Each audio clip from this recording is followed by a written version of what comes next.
The daylife answered back. Come closer. Slow down your heart. Because this is not just a story. It is a mirror. There was once a man named Raphael. His name meant God has healed. But healing felt very far from his life.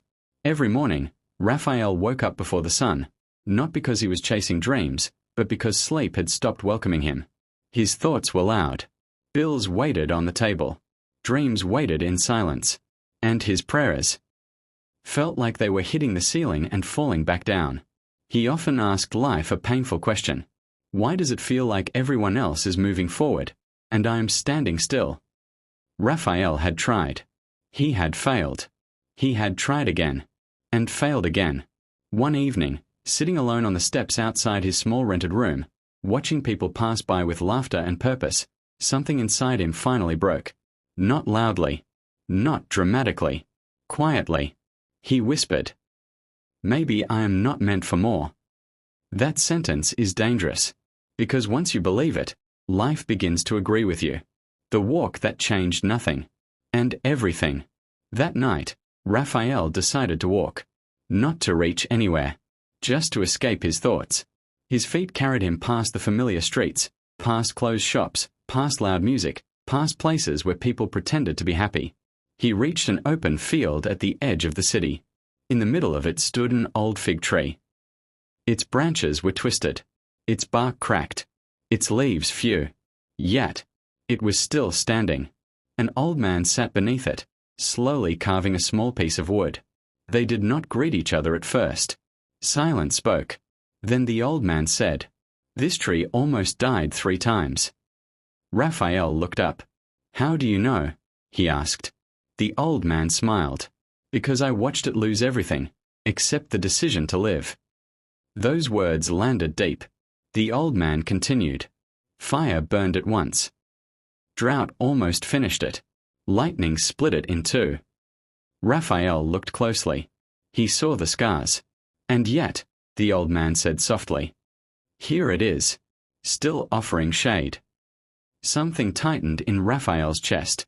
The question we all avoid. The old man stopped carving and looked directly at him.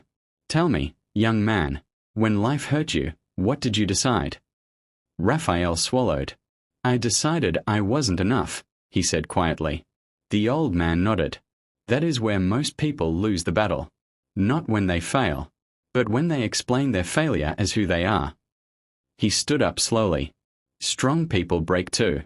The difference is, they don't stay broken. The truth about delay. Raphael asked the question that had lived inside him for years. Why does it take so long for things to change? The old man chuckled. Because delay is not denial. It is preparation. He pointed to the tree. Do you think roots grow in public? No. They grow in darkness, silence, and pressure.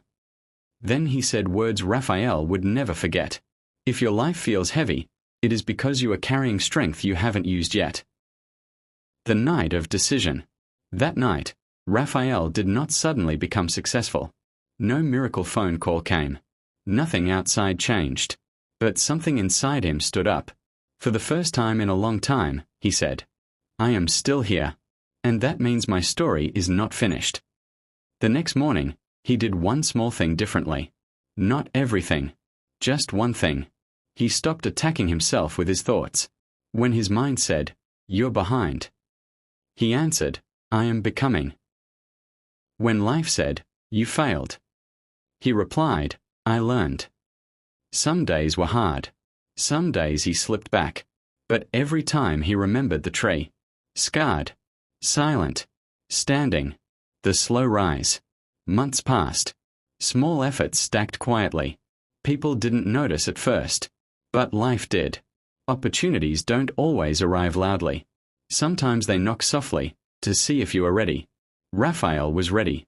Not because fear was gone, but because giving up had lost its voice. The message for you. If you are listening and you feel tired, if you feel delayed, if you feel forgotten, hear this clearly. You are not late. You are not weak. You are not finished. Some of the strongest people you admire once sat exactly where you are, questioning, doubting, hurting. But they stayed. And staying is already a form of winning. Just like the tree. Just like Raphael. Just like you. Final words. Pause here when narrating. Life is not asking you to be perfect. It is asking you to be present. Do not quit in the chapter where growth is invisible. Because one day, someone will sit in your shade and never know how close you came to disappearing. And that is how purpose survives.